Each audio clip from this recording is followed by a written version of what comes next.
The Benjamin Dixon Show is only possible with listener support. Go to www.thebenjamindixonshow.com to register for our blog and join the Progressive Army.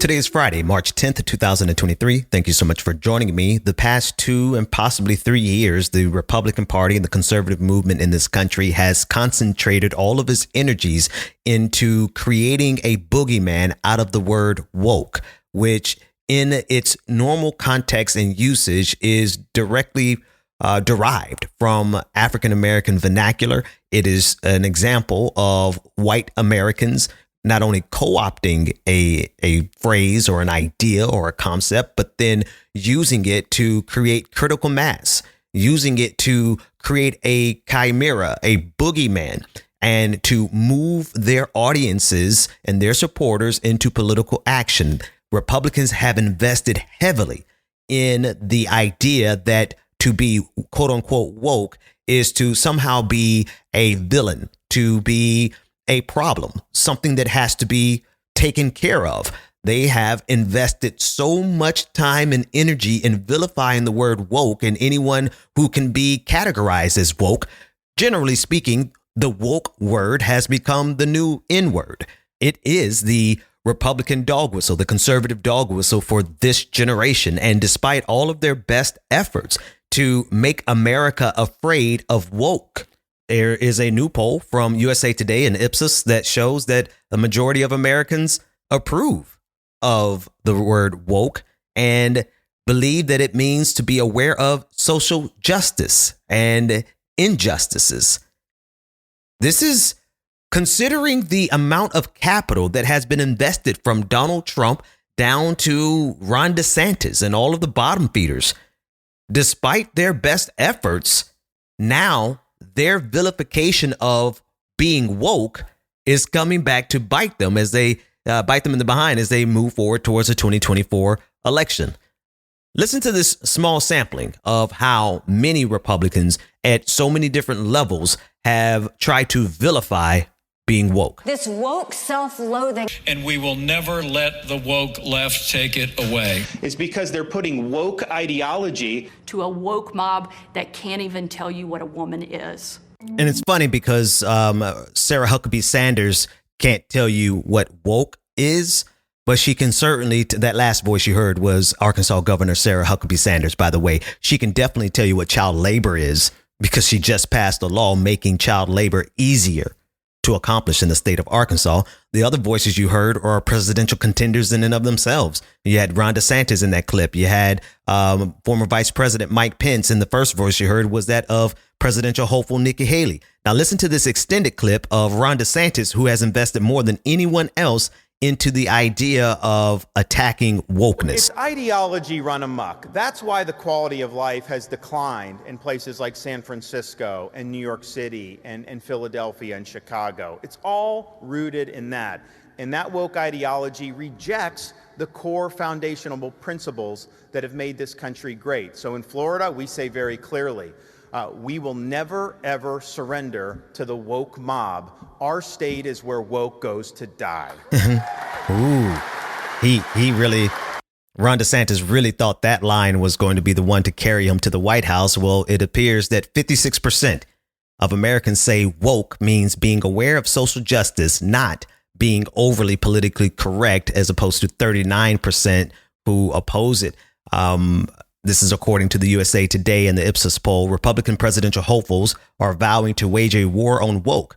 But a new USA Today Ipsos poll found a majority of Americans are inclined to see the word as a positive attribute, not a negative one. 56% of those surveyed said the term means to be informed, educated on, and aware of social injustices. That includes not only 3/4 of Democrats, but also more than a third of Republicans. Overall, 39% say instead that the word reflects what has become the GOP political definition, to be overly politically correct and police others' words. That's the view of 56% of Republicans. This is, again, the perfect example of Republicans creating a boogeyman and pouring all of their political capital into vilifying it And while it performs well for their audiences and it gives them a boost of confidence in the off years, it really shows you that America is far more progressive thinking than the mainstream Republicans who are in charge of that party. I mean, I guess that should also be obvious to us because how many of the rank and file individuals in this country who identify as Republican are actually on board with the insurrection of January 6th. Of course, there are the huge base of Republicans who support Donald Trump no matter what. That's somewhere around 33%. And as we saw in this poll, 56% of Republicans think that woke, it has the exact negative connotation that people like Ron DeSantis try to imbue into it. You know, so that is a large percentage of the Republican Party, but one third of Republicans actually managed to escape the groupthink of the bigoted conservative movement in this country. I mean, that's almost miraculous, but good on them. A little bit more from this USA Today article and the poll. The article is by Susan Page and the poll was done by USA Today /Ipsos.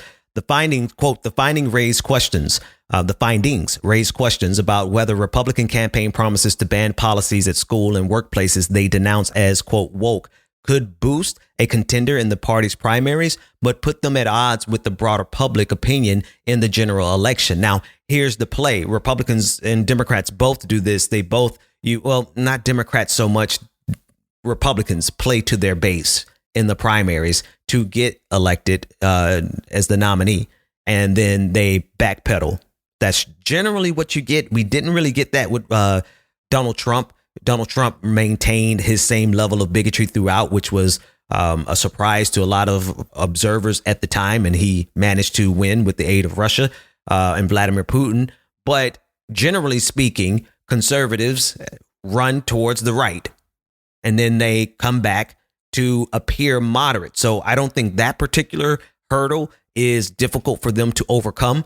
But I do think if they are held, if the paradigm actually shifts here and people begin to see the positive connotations of what it means to be aware, to be woke. And again, the reason we're having this conversation in the first place is because white people snatch something from the black community, white conservatives specifically, they snatch something out of African-American vernacular, and they honestly believed that they could use that as a dog whistle to scare all of America. And all they did was scare the majority of Republicans, with 1/3 of Republicans saying, no, to me, woke is just to be aware of all of the social injustices that are happening in this country and that have happened in this country.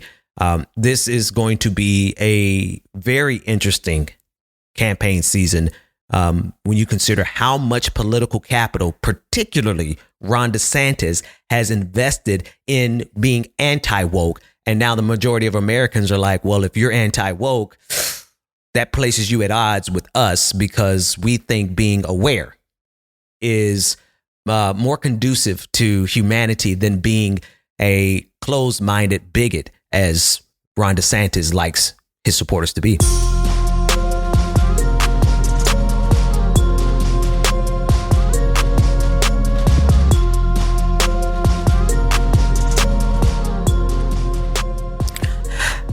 There is a letter from a Mexican cartel that is claiming that they have handed over the suspects involved in the kidnapping and murder of multiple American tourists who wandered and traveled down to a city in Mexico for a medical procedure.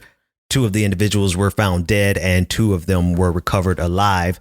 I want to read this report from the Associated Press. Quote, a letter claiming to be from the Mexican drug cartel blamed for abducting 4 Americans and killing 2 of them condemned the violence and said that the gang turned over to authorities its own members who were responsible.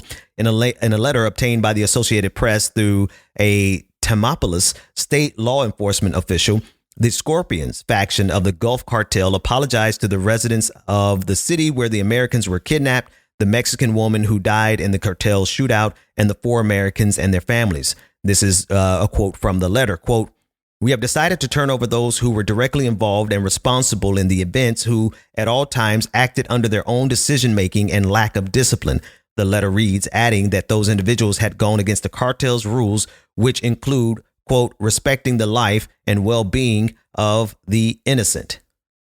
This is a fascinating turn of events that I think no one expected or had on their bingo card for a drug cartel to seemingly have an HR department, or at least a public relations department who public relations and an HR department. All right. Public relations with the letter, and an HR department that went down and snatched those boys up and turned them over to authorities. Now, I'm not quite sure as far as the timing of the release of this letter, but it is either immediately after or immediately before the following comments that were made by Senator Lindsey Graham, who wants to send in the military to take care of the drug cartels. And I only chuckled there because, well, that would be an invasion of a sovereign nation. But that didn't stop Lindsey Graham from making these statements. We're going to terrorize the terrorist. If you get on a cell phone, it may be the last call you make. I can tell you what it's like to be a terrorist when the U.S. military is on your ass. You don't sleep well at night. You know, the terrorists live in caves. They're committed to their cause. The narco-terrorist lives in mansions, out in the open, buying fancy cars. We know where you live, and we know how you make your money. So my goal is to make sure you don't sleep well at night. Again, that's Senator Lindsey Graham of South Carolina. Here's the thing. This is a speech that he gave in the aftermath of the 4 Americans who were kidnapped, 2 who were killed.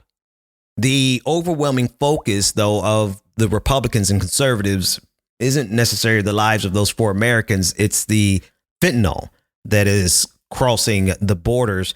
The irony of this threat from Lindsey Graham and the reality of the drug trade is that, well, it involves Americans on this side of the border who are facilitating that trade, not just the consumption, right? The sources of it here in the United States of America, the individuals who help get it across the border, American citizens. And so, you know, it's always fascinating to me when the United States wants to use its military to go in and to strike, when in reality, the problem is here in the United States. And again, I'm not talking about the addicts. I'm talking about the traffickers. If the United States has this much information on the drug cartel end of the component of the equation, then certainly they should know who's doing the trafficking here on this side of the border. But, you know, the emphasis is not on actually stopping this. The emphasis from conservatives has always been on scaring people of all things south of the border so that they can enhance the military presence at the border, so that they can make immigration more difficult, immigration from brown and black countries, obviously, so that they can make the migration process, the asylum seeking process more difficult, right? The vilification of all things south of the border in the United States of United States of America is always rooted in a level of bigotry. It simply is. And this is why it plays well for Republicans. And this is why Lindsey Graham can get out and speak so bombastically, because, well, it simply plays well with Republicans. But if they honestly wanted to get rid of the fentanyl, they would look at the American actors on this side of the border who facilitate the trafficking, such as this man, Teddy Joseph Von Newcomb, 35-year-old white man who was at the Unite the Right rally in Charlottesville. Remember the Tiki Torch Nazis who marched through the streets of Charlottesville, who killed Heather Heyer? That one of the participants in that protest was to face federal charges on trafficking fentanyl. I want to read from CNN. Teddy Joseph Von Newcomb, 35, died of a self-inflicted gunshot wound on January 30th, according to a report from the Texas County Coroner's Office in Missouri. That is the same day Von Newcomb was scheduled to be in court in Arizona, facing 4 counts relating to illegal import and sale of fentanyl. So, I mean, this is not to say that there isn't a problem, that there doesn't need to be something done. But with all the bravado that's coming from Lindsey Graham, you would think that that type of commitment would be reflected both here in the United States. Well, first here in the United States, long before we discuss sending troops to Mexico.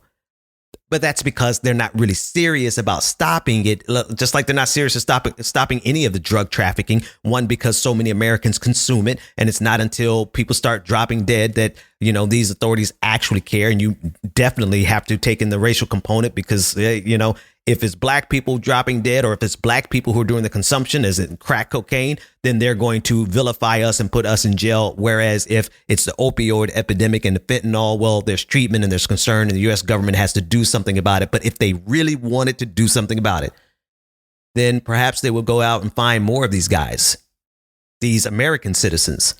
I wonder how many of them are conservative. I don't think that drug sales have a political affiliation, but in this particular case, the fentanyl import was being facilitated by a white man who marched literally with conservatives and Nazis in Charlottesville.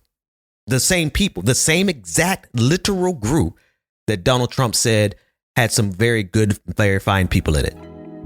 Let's do this patron party. Go to www.patreon.com/The BPD Show and get twice the content and unfiltered interviews without any of the commercial interruptions. And here we go. Very special welcome to our newest patron, Kevin Boone. Thank you so much for becoming a patron. This entire patron party is for you. Bounce. Hey, hey, hey, hey, hey. Hey. Here we go. You too can become a part of this prestigious and prodigious patron family by going to patreon.com/The BPD Show, where you get twice the content, none of the commercial interruptions, and you get access to our bi-weekly patron party, which normally we would have tonight, but there's no party tonight. We'll pick up the party next week. Patreon.com/The BPD Show, and we'll be back right after this.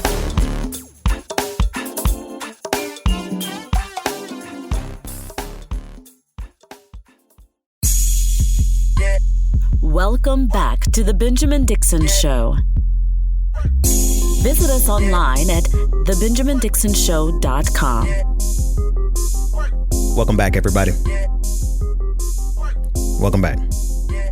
This is just a reminder that there is no show tonight and no patron parties tonight, but we will be back next week. New York prosecutors are indicating that Trump could possibly be facing criminal charges. According to a recent report, prosecutors in New York City have indicated to attorneys for former President Donald Trump that he could be criminally charged in connection with a hush money payment to porn star Stormy Daniels on his behalf before the 2016 presidential election, a new report said. This is according to CNBC. The New York Times reported that Trump was offered the opportunity to testify next week to the grand jury that has been collecting evidence and hearing testimony for the criminal probe.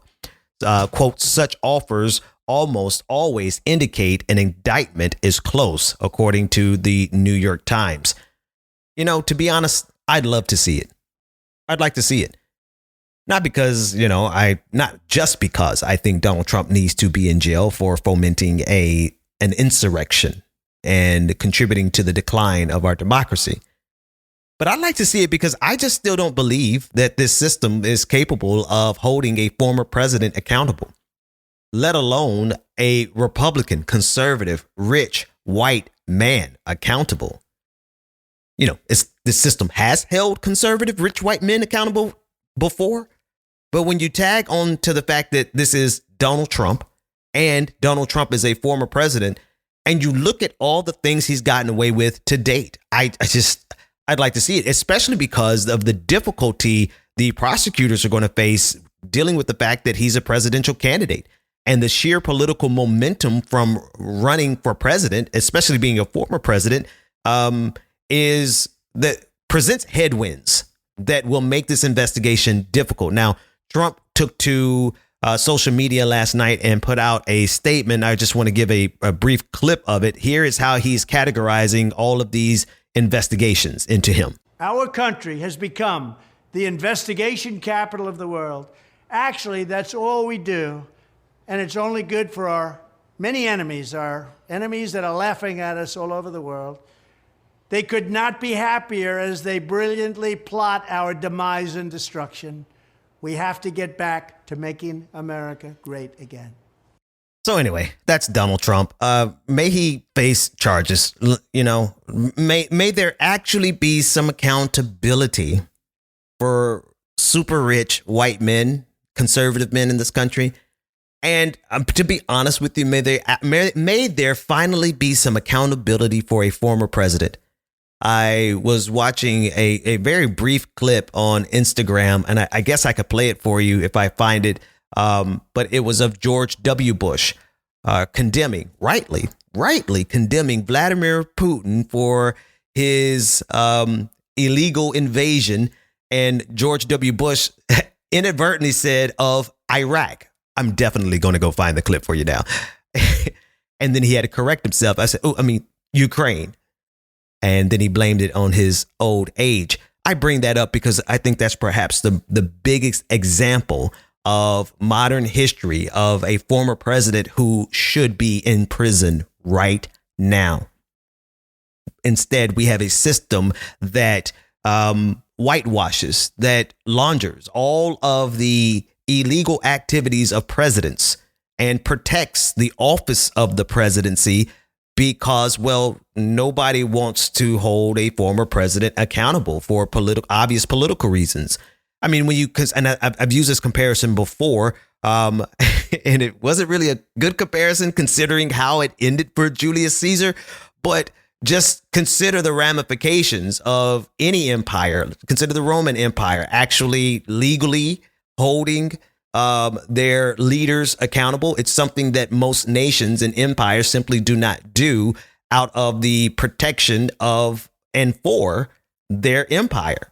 So here's George W. Bush. And the decision of one man to launch a wholly unjustified and brutal invasion of of Ukraine. Iraq. Anyway. Kiki. 75. Yeah, I'm not quite sure why the person who posted this put all the somber music behind it. But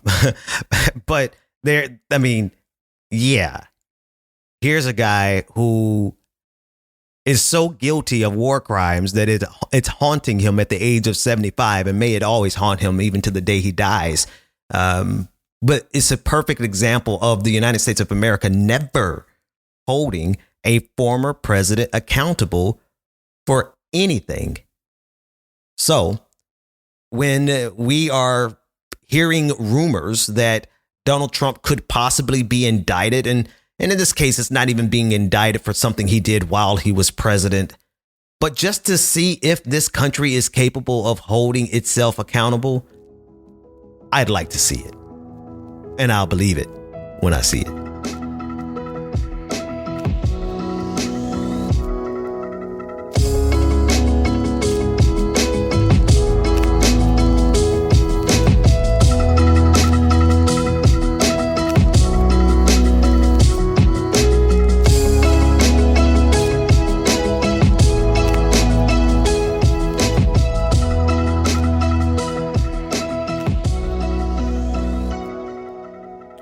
Wired.com released a video that I think is pretty compelling, and I want to go over it during the patrons only episode, patreon.com/the BPD show. They spent time talking to several economists debunking the myths of billionaires. The part that I want to lean in on is something that I studied as well as I've written about. And we'll talk about it in a moment because in the patrons only episode, because I want to talk about Lauren Boebert being a grandmother at the age of 36 before. I want to go with the petty before I go with the academic studies. It's Friday. Why not? But the part of the Wired study that I'm going to, or the video that I want to really lean on, is the idea that billionaires create wealth through investments. And the reality is that without tax incentives, right, without a tax system to compel them to invest, we have seen historically that the wealth is hoarded. And as Wired describe it, it goes into a black hole. Patreon.com/the BPD show. And I'll be going over that video. Here's a small sample. We have this idea that rich people are wealth creators, because they invest the money. 60% of Americans polled think billionaires like Elon Musk are good for the economy. But the economic data reveals something very different. These people become a black hole for wealth, and they start to suck the wealth out of the economy. Where is all this wealth actually going? Wired spoke to a former trader and an economist from Princeton to debunk the top myths about the ultra-rich. And we'll go over that video in the patrons only episode, patreon.com/the BPD show. In addition to the broader conversation, economic myths that we have bought into as a country, the neoliberal economic paradigms that we have bought into that have created the exact opposite results of what was promised. But because this is a long game, I mean, we've been dealing with and studying and coming to terms with neoliberalism since Ronald Reagan instituted it, along with Margaret Thatcher on the global stage. We'll discuss that patrons only episode, patreon.com/the BPD show. Lauren Boebert is 36 years old, and her 17-year-old son is getting ready to be a father to a child being born to a 15-year-old girl. Now, in Colorado, the laws, I read through the thread, on Twitter, the investigators, they do all the work for you. The laws in Colorado say that he just barely got away without being charged with statutory rape because of their Romeo and Juliet laws there in Colorado. But I do find it classically ironic that the people who are preaching to us about grooming, about so-called sexual morality, about protecting our children, it's ironic that they are always incapable of living that life for themselves. And they are certainly not capable of raising their children based on their own dogma. I mean, the way Lauren Boebert goes around the country like she is some televangelist, the way she prances onto the pulpit and she begins to preach about, living right, and she preaches against, homosexuality and same-sex marriage, you would think that she was capable of living the life herself, marrying someone who lived the life, because, of course, her husband has been implicated in exposing himself, and then having the ability to raise your children according to your own dogma. I'm not going to dogpile onto the 17-year-old and certainly not the 15-year-old girl. They're children, and this is not something groundbreaking. I just feel as though the person who is on stage preaching to the entire country about living like Christ and being moral and preaching against groomers and drag shows and transgender people and advocating for abstinence. I mean, listen, I advocate for self-control. I advocate for self-control, but we're dealing with people who advocate for absolute abstinence and make vows of purity and chastity. But at the end of the day, we've seen time and again that abstinence only teaching does not work. It doesn't even work for the people in the pulpit preaching to us like Lauren Boebert. I know she's a politician, but she is branding herself as a firebrand evangelical who goes around and preaching in pulpits. And I just filed this underneath yet another example of religious zealots who are completely and totally incapable of living the life that they want to force you to live by law. They are incapable of living it or even passing it down to their own children. I think what needs to happen in this country is that everyone needs to do exactly what that old gospel song says. Sweep around your own front door, Lauren Boebert, before you try to sweep around anyone else's. That's it, folks. Patreon.com/the BPD show. If you want to get access to the next half in the conversation where we'll be talking economic policy, as well as these billionaire myths, along with several other stories. Patreon.com/the BPD show. Patrons, stay tuned. Everyone else, if I don't see you over there, we'll see you next time.